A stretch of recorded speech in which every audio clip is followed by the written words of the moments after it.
Hola, en esta ocasión vamos a hablar de la reverberación del sonido. Pero para tener claro qué significa, primero debemos tratar de definir qué es la reflexión. La reflexión es básicamente el rebote de una onda sobre una superficie dura. Entonces, cuando el sonido es emitido por la fuente, viaja por el medio y rebota en la superficie, llamándose sonido incidente. Y cuando este sonido se devuelve, se llama sonido reflejado. Al reflejarse, por lo regular, cambia la dirección en la que se propaga y pierde energía. Además, este fenómeno varía, dependiendo de factores como el medio, la temperatura y el material reflectante. La reflexión del sonido se usa en sonares de barcos y en escenarios de teatro. Pero, ¿qué sucede en el momento exacto cuando un sonido incidente rebota con una o varias superficies? Las primeras reflexiones recibidas que se encuentran separadas en el tiempo se denominan reflexiones tempranas o prereflexiones.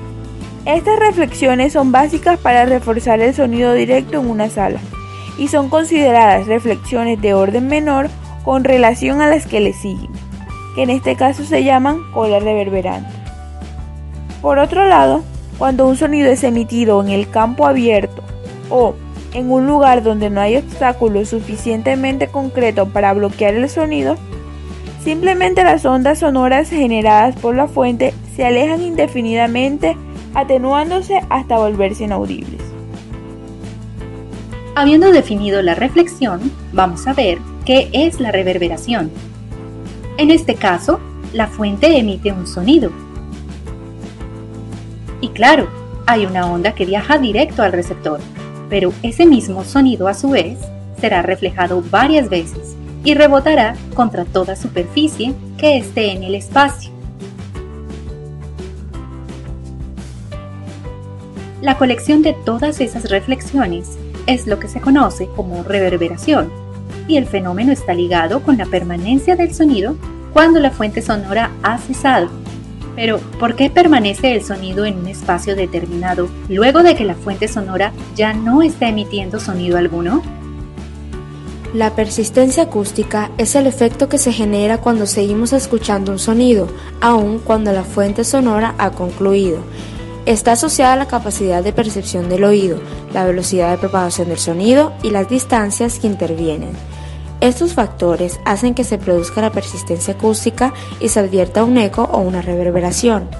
En este caso, el oído humano capta los sonidos del medio, pero como es incapaz de distinguir dos o más señales acústicas que están poco separadas en el tiempo, el cerebro las interpreta como un solo sonido. Para que el oído perciba dos o más sonidos de manera independiente, deben tener una diferencia de al menos 70 milisegundos entre sí, esto para sonidos secos como el habla, y de 100 milisegundos para sonidos más complejos. Ahora, a una distancia por encima de los 17 metros, el oído captará el sonido original más el sonido reflejado, pero como los dos son sonidos distintos, habrá sensación de eco, mientras que por debajo de los 17 metros de distancia habrá reverberación. Estos fenómenos, la reverberación y el eco, pueden coexistir si hay varios obstáculos a diferentes distancias en el medio. ¿A quién le debemos el estudio de la reverberación y sus efectos en cuanto a los espacios que afecta? El responsable de los estudios en cuanto a la reverberación y sus efectos en un recinto es Wallace Clement Sabine, un físico que nació el 13 de junio de 1868. Considerado el fundador de la acústica arquitectónica. En 1886 se graduó de la Universidad Estatal de Ohio y posteriormente se incorporó a Harvard para completar sus estudios universitarios y como miembro del profesorado. Entre otros títulos, fue consultor acústico del Boston Symphony Hall, considerada una de las mejores salas de concierto de todo el mundo. Hacia 1895 le fue asignada la tarea de acondicionar la Folk Lecture Hall, luego de que varios profesores veteranos la consideraban como una tarea imposible. Sabine trató el tema detallando las diferencias entre esta imposible sala y otros recintos con una acústica deseable. Pasó más de 3 años trabajando en la encomienda y durante las noches el joven físico y su grupo de asistentes movían los materiales de 2 salas para realizar las comparaciones acústicas, para luego, de día, los espacios fueran utilizados por profesores y estudiantes de la universidad. Con este experimento pudo determinar que existen vínculos relacionados entre la calidad acústica, el tamaño de la cámara y la suma de las superficies de absorción. Formalmente lo definió como tiempo de reverberación. El tiempo de reverberación DR es un parámetro que se utiliza para cuantificar la reverberación de un determinado recinto. Se define como el tiempo entre la interrupción de la recepción directa de un sonido y la recepción de sus inflexiones. También es el número de segundos necesarios para que la intensidad de un sonido caiga desde un nivel de 60 decibelios por encima del umbral de audición al umbral inaudible. Su fórmula es tiempo dr igual al volumen de la sala en metro cúbico sobre el área de absorción en metro cuadrado por 0,61 segundos. Ahora bien, sabiendo todo esto, cabe destacar que la reverberación no es lo mismo que el eco.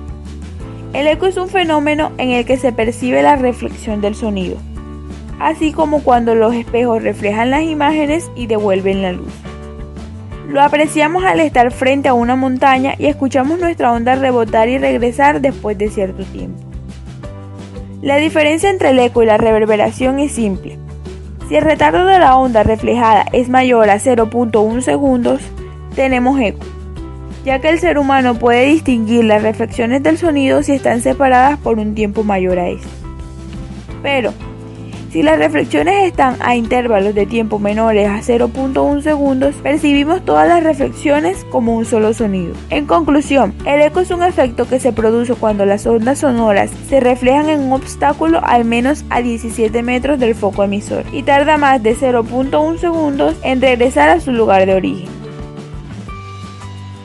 Gracias por tu amable atención. Este trabajo fue realizado por Natasha Román Domínguez, Laura Catalina Espitia, Delfina Rosa Ovalle y María Cecilia Ruiz, para el área de Acústica Musical 2.